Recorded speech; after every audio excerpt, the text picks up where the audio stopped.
They used to say John Wayne didn't know fear.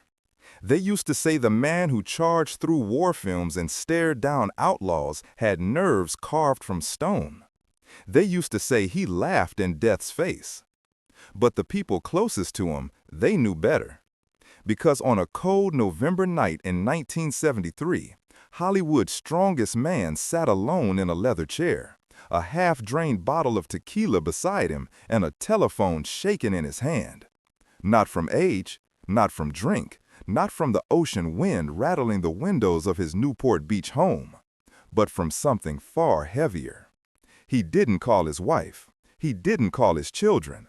He didn't call his manager, his agent, his doctor, or his priest. He didn't call any of the people who owed him a lifetime of favors. He called one man, Dean Martin. "Dino," his voice cracked, "I need you to come tonight." Dean didn't ask why. He didn't remind Wayne that he had a show in 2 hours. He didn't pause, didn't hesitate, didn't even finish the drink in his hand. He heard something in the Duke's voice he had never heard before, and it froze him. 40 minutes later, he was at Wayne's doorstep. What happened in that house would never be talked about in public, not in interviews, not in memoirs, not in documentaries. 2 men, 1 bottle, a conversation that lasted until dawn, and a goodbye whispered into the first light of morning. 5 words the world was never supposed to hear. "See you on the trail, Duke."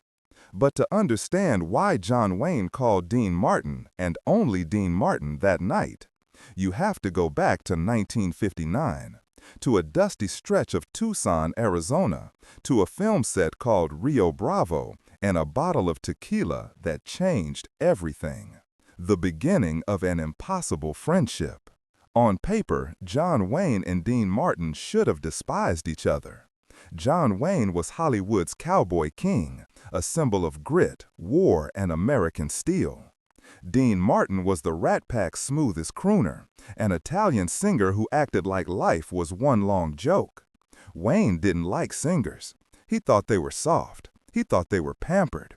He thought they couldn't take the heat, or the dust, or the responsibility of carrying a Western on their back. And Dean, he wasn't supposed to be on that set at all. "He's a clown, Duke," one producer warned. "He doesn't belong in a Western." But director Howard Hawks insisted. "Give him 1 week," Hawks said. "You'll see." Wayne trusted Hawks, so he watched Dean, carefully, waiting for him to break. But Dean never broke. He didn't complain about the heat. He didn't ask for special treatment. He learned every line. He did stunts he didn't have to do. He worked harder than men twice as desperate. 7 days passed, and Dean hadn't cracked once. That night, Wayne knocked on Dean's trailer door with a bottle of Herrada tequila, the good stuff, in his hand. Dean saw the bottle, saw the 6-foot giant holding it, and grinned. "I drink anything that doesn't drink me first," he said. Wayne laughed, a real laugh, not the camera laugh, the laugh of a man who finally sees someone he misjudged.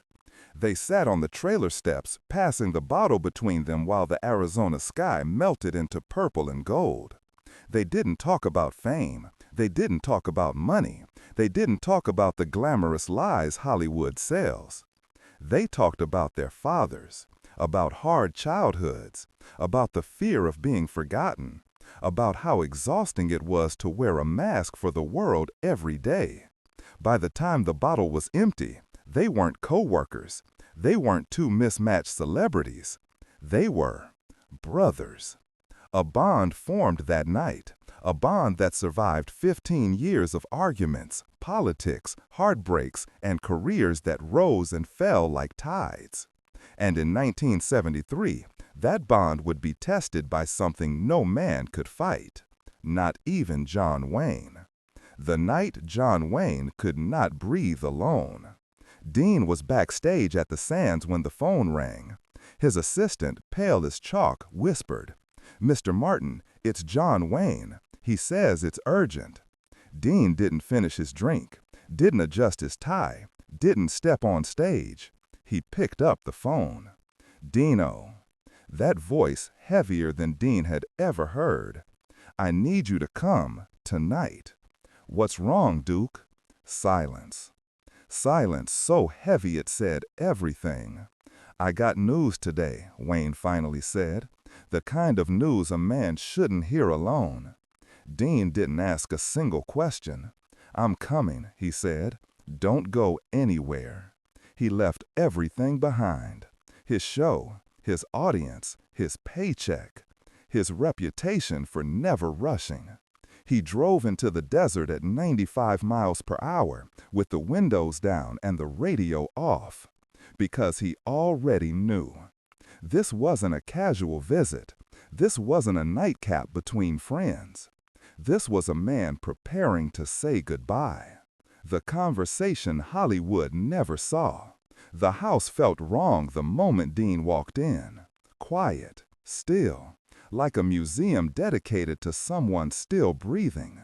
Wayne was in his study, the same tequila from their first night on set sitting on the table. He looked smaller, dimmer, like someone had blown out a part of his soul. You came, Wayne said. Of course I came, Dean answered. You think I'd let you drink alone? Wayne tried to smile. It came tired. They all act strange around a dying man, Wayne whispered. They get soft, they get quiet. They start talking to you like you've already left the room.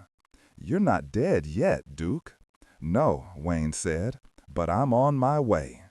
They drank, they talked, they let the clock count the seconds neither could stop. Then Wayne said the words he had never admitted to anyone. I'm not scared of dying, Dino. I'm scared of being forgotten. He talked about his movies, his legacy, his mask, the mask the world believed was real.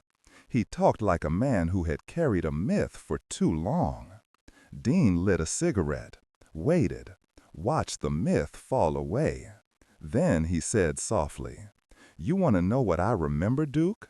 Not the movies, not the awards, not the tough guy everyone thinks you are.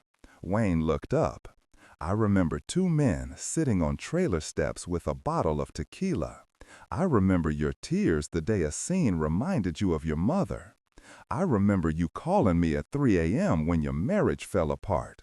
That is the real you, and I will never forget it. Wayne cried. Didn't hide it. Didn't apologize. You're a good friend, Dino, he whispered. I learned from the best, Dean said. As dawn crept over the Pacific, Dean knew he had to leave. Wayne stood, bones stiff, spirit trembling. Thanks for coming, Dino. More than you know. Dean hugged him, a real hug, the kind that stays in your ribs for years. Then he walked toward the door. Hey, Dino, Wayne called out. Dean turned. Wayne smiled, that movie smile, but gentler, human. Dean swallowed hard. See you on the trail, Duke. Everything stopped. Wayne nodded. See you on the trail, pal. Dean walked out, sat in his car, hands shaking on the wheel, and the king of cool, the man who hid behind jokes and swagger, lowered his head and cried. The years after. Wayne didn't die that year. He fought 6 more, made more films, won an Oscar, kept walking into the wind because that's what he did. But he called Dean often, not to talk about movies, not politics, just, You watching the game, Dino? Yeah, Duke. You? Yeah. Silence. The good kind. That was enough. On June 11, 1979, the Dukes' fight ended. The world mourned. Dean didn't cry publicly. He had cried 6 years earlier, alone in his car, under the morning sun. That night, he ordered one thing, Herradura tequila. He lifted the glass to the empty room. See you on the trail, Duke. And he drank until sunrise. The bottle he kept for life.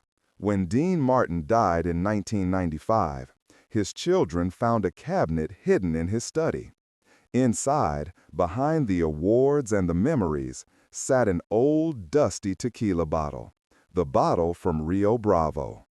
A note taped to it said, "Rio Bravo, 1959. First drink with Duke. Keep this forever." And he did. Through marriages, heartbreaks, losses, and fame that rose and fell like a tide, he kept that bottle. Because some friendships don't need cameras. They don't need spotlights. They don't need the world to understand. They just need two people who show up. The lesson we all forget.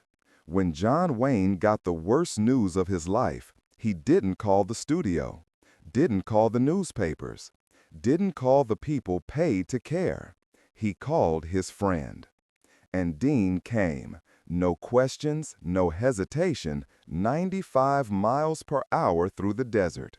That is friendship, the real kind, the kind the world doesn't talk about anymore. So, the next time someone calls you at midnight, the next time someone says, "I need you," remember this story. Remember the bottle. Remember the sunrise. And ask yourself, would you show up? See you on the trail, Duke. See you on the trail. If this story moved you, even a little, then you're exactly the kind of person we want here at Stories with Mox. Bell subscribe for more untold Hollywood friendships. Like to help this story reach someone who needs it. Comment, which legendary friendship should we uncover next?